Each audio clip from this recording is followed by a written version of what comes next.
Okay, dear friends, here we have another session. This is our third session, exploring organizational commitment at profession, different level of professions we have. So in our first interview, we have interviewed a full professor from Texas Christian University, and here is another professor we have who is in famous Big Apple City. So I would let Professor Mudassar Minhas to introduce himself. Welcome, Professor. Please introduce yourself. Thank you, Dr. Abul Rashid. Thank you very much. It's honestly, it's my honor to be here and speaking to you. With the hope that this message is going to go out and benefit a lot of people and a lot of young generation.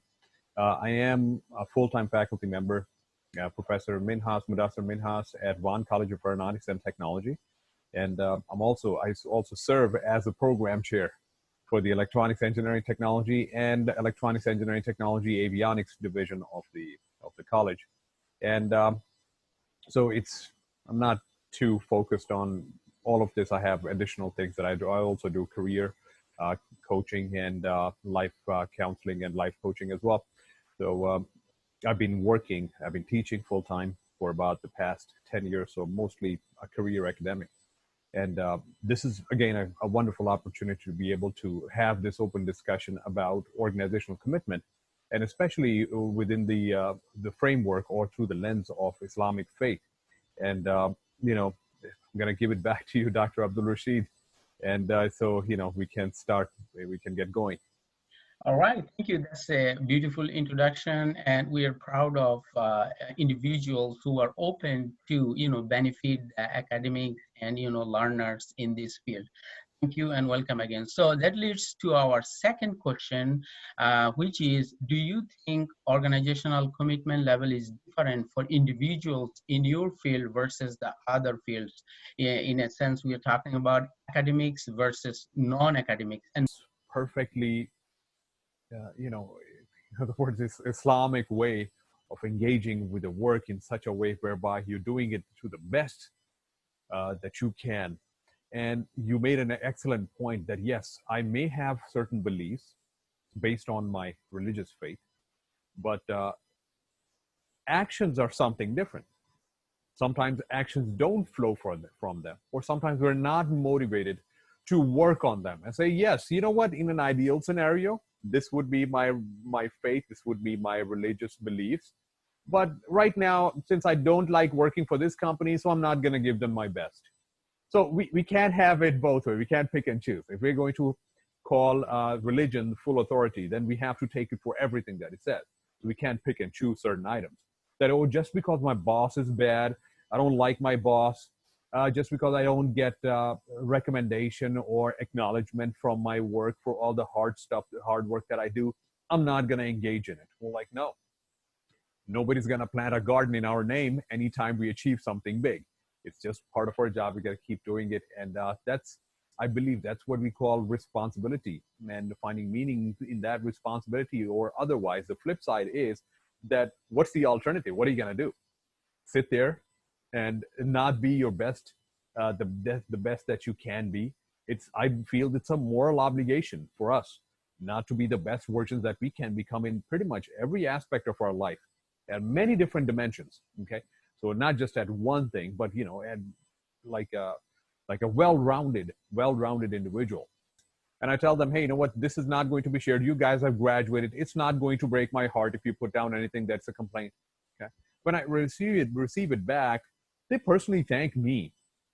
That, Professor Minhas, thank you very much for the guidance at that time. Because at that time, we did not feel that we needed it. But right now, when we're in the industry, it's really, really helpful.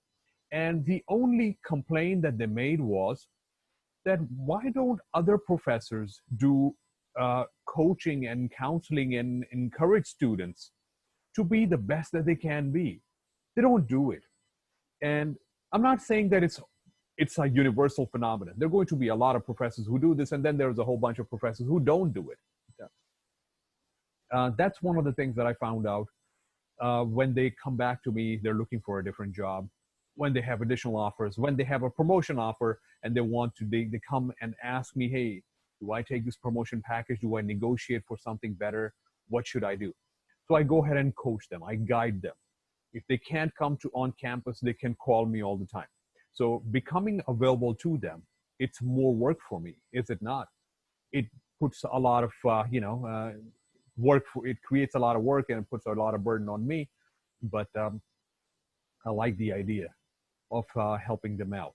But once again, as I mentioned, there has to be a balance. Then representing them, going out to certain events, certain workshops, certain competitions like technical competitions, helping students prepare for the technical competitions, helping students prepare for presentations when they have to go out there and talk to people and present their paper, giving them a first look on their draft of the paper so they don't feel that, hey, you know what, nobody cares about this, nobody cares about our future and so on. Why should I care about my future and so on? So I always think about the alternative, that if they're not happy in their academic experience, how can I imagine them becoming highly satisfied in their work field?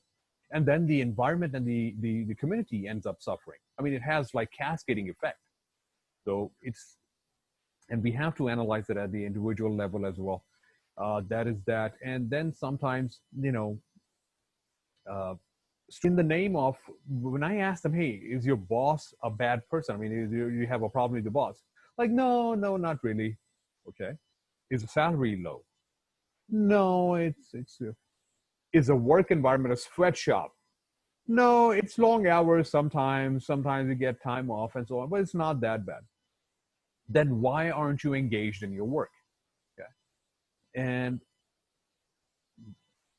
potentially the answer to that is that you're not finding a higher level or order of meaning in your vocation.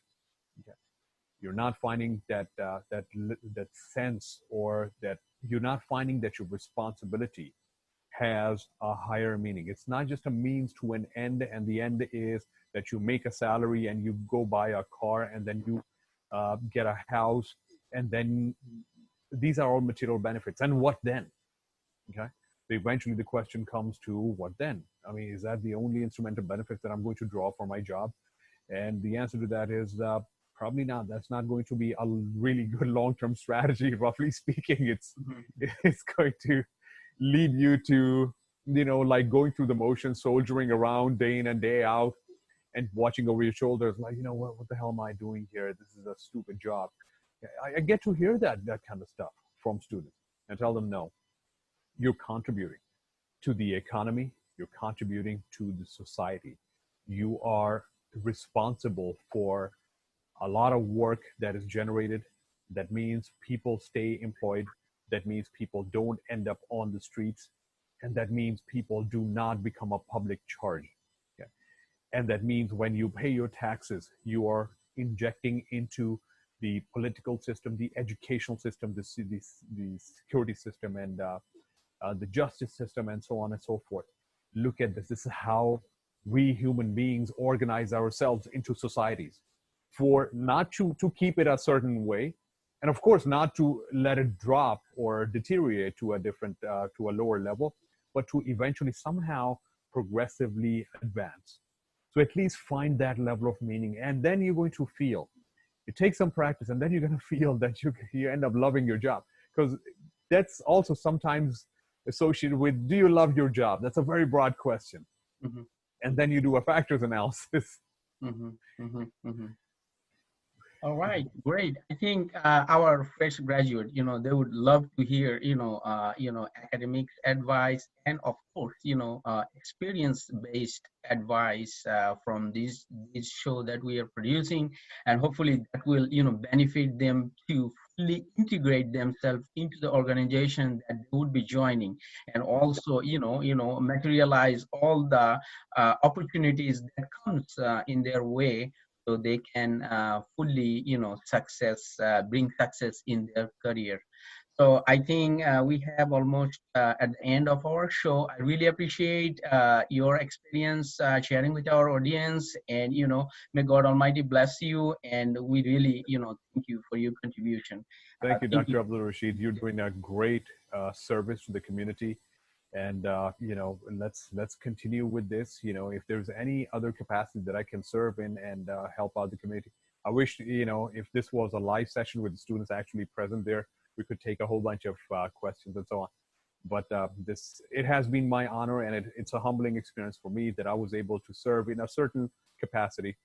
Uh, Feel free to reach out for any additional needs or anything else that you find worthwhile. And I'm here at your disposal. And I wish you all the best in your, professional and service pursuits. Thank you, Professor Minhas. Yeah, one day we will make it a live show and we'll have taking questions in the live show, and that is our vision. One day we should do that. Thank you again. Thank you. Have a good day, sir. All right. Thank you very much.